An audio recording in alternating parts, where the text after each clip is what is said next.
Magandang hapon, Pilipinas. Kasama nyo ngayong 2:57 si Harry Bayona para sa Panahon TV Express. Mga kababayan, ngayon nga po ay opisyal na po ang simula ng ating rainy season. Sa inilabas na press release ng Pag-asa, nakasaad po na ginawa ang nasabing deklarasyon dahil sa mga sumusunod na kondisyon ng panahon sa bansa.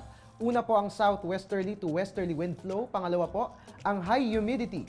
Pangatlo po ang presence of rain clouds at pang-apat po ang araw-araw na rain showers at thunderstorms na ating nararanasan. So again mga kababayan, ulitin lang po namin, nagsimula na po ang panahon ng tag-ulan. At dahil nagsimula na nga po ang rainy season, mabuting alamin din po natin kung na nga po ba nga asa nating panahon sa susunod na 3 araw at aalamin po natin yan sa tulong ng 3-day weather forecast ng Pag-asa. Diyan po sa Baguio, partly cloudy po tayo dyan. Simula po yung bukas hanggang sa araw ng Huwebes at asahan din po natin ang mga rain showers or thunderstorms. Dito naman sa atin sa Metro Manila, lakihan ng bitbit na payong dahil patuloy tayong makararanas ng mga pagulan. Simula po yung bukas hanggang sa araw ng Huwebes. Sa Metro Cebu naman po, simula bukas hanggang sa Thursday, maulap na kalangitan po ang ating mararanasan dyan at asahan din ng mga pag-ulan. Sa Metro Davao naman po, partly cloudy skies ang iiral dyan at asahan din ng isolated rain showers or thunderstorms simula po yung bukas until Thursday. So always drink your vitamins para sa mas malakas na resistensya laban sa ubo at sipon. And finally, sa Zamboanga, mararanasan ng mga pag-ulan dulot ng partly cloudy skies. Bukas po yan hanggang sa araw ng Huwebes. At dahil panahon na nga po ng tag-ulan, gawin po natin ng ABC.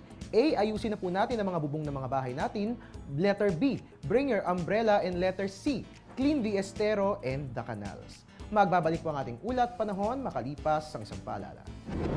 Download the Air 21 mobile app on your iPhone to avail of shipment tracking, rate calculator, and locations listing.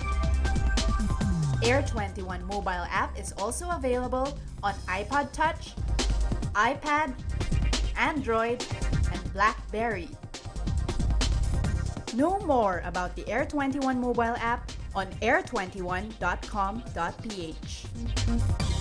At mga kababayan, again, inuulit po namin, opisyal na po ang panahon ng tag-ulan sa ating bansa. Yan po muna ang latest mula rito sa Pag-asa DOST. Please like our Facebook page or you can also follow us on Twitter and of course, welcome lahat sa ating website na www.panahon.tv.